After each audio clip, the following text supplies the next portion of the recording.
Do you like scary stories? Well, I have a few to share. They're all real stories, except for one. I always believed that when the world was asleep, things just stayed put. The idea that things moved around at night, living their own lives, terrified me. And it all started after watching Child's Play. My mom's sister was living with us then. She never liked children, but she absolutely loved tormenting us. It still makes me uneasy knowing how much joy she got from it. She knew I hated that movie. So what does she do? She kidnapped one of my dolls, cut off her hair, removed her clothes, and with a hateful hand, gave her a makeover that still haunts me to this day. Any opportunity she had, like when my mom wasn't home, my aunt and her new friend came out to play. It was a nightmare. The nights when my aunt went out, she'd leave the doll in my closet. The hinge on the door was broken and never really closed right. But through the crack, I knew it was watching me. And then, one day, long after my aunt moved out, my mom saw how scared the closet made me. And you know, this is why I love her. She said, "Michelle, we'll clean it out together, okay?" When she saw the doll, she was disturbed. "Did you make this?" I shook my head, and into the trash it went. I had finally found relief. And that was it. It was over. I know what you're thinking. That wasn't scary. I promised you a scary story, right? Well, I'm not done. 10 years later, we found a new life, in a new home, in a new city. Everything felt brand new.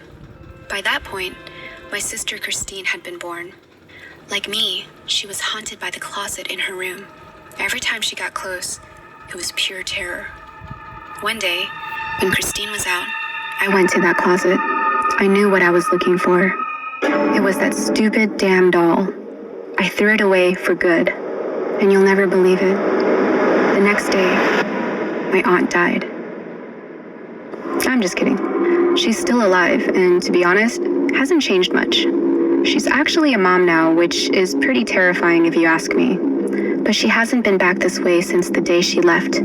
Either way, some way, that doll got back to me, and none of my family is really sure how.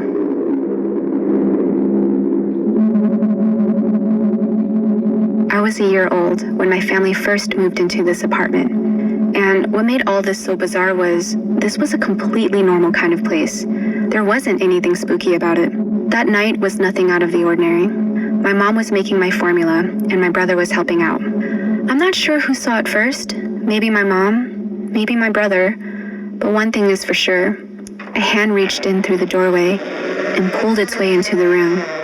Following close behind, a headless woman. Growing up in Vietnam, the paranormal was quite normal to my mom. My brother, on the other hand, was scared shitless.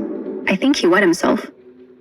By the time we fully settled in, it had almost been forgotten. It was probably just their imagination. Or was it?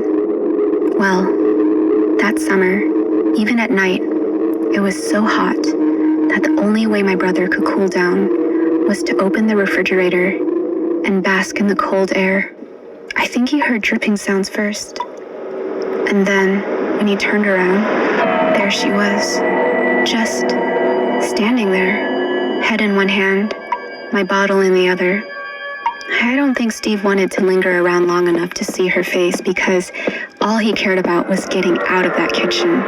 As he made his way back to the room where we all slept, I think for a moment, he thought he had seen my mom. But when he saw all of us in the bedroom, he knew it couldn't have been any of us. To this day, my brother tries to rationalize that night in a bunch of different ways. Well, maybe this happened, or maybe that. The one thing we can't explain is this. The following morning, that baby formula was still sitting on the counter when my mom went in. She didn't know who made it. No one did.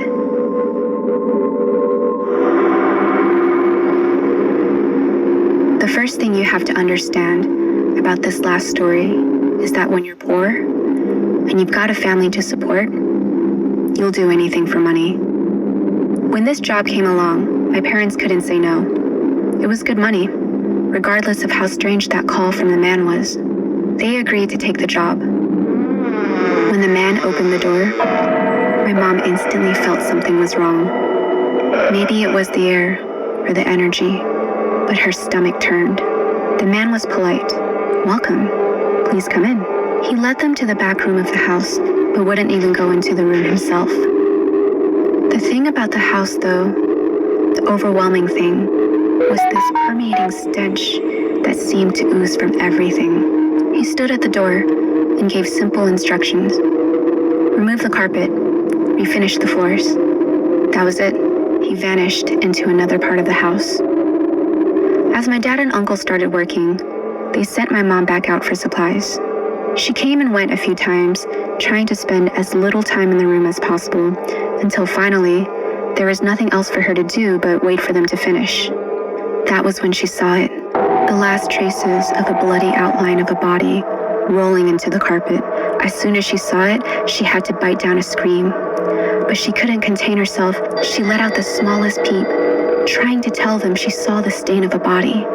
But my dad and uncle told her she was just seeing things. She begged them to unroll the carpet, but they wouldn't. They kept asking her to stay quiet until the man suddenly appeared at the doorway. From that moment on, he watched their every move. My mother couldn't take it. Eventually, she just left and went to wait in the car. When the job was finally done, the strange old man paid in cash. As they drove home, nobody spoke. I hope you enjoyed these scary stories. Can you guess which one is fiction?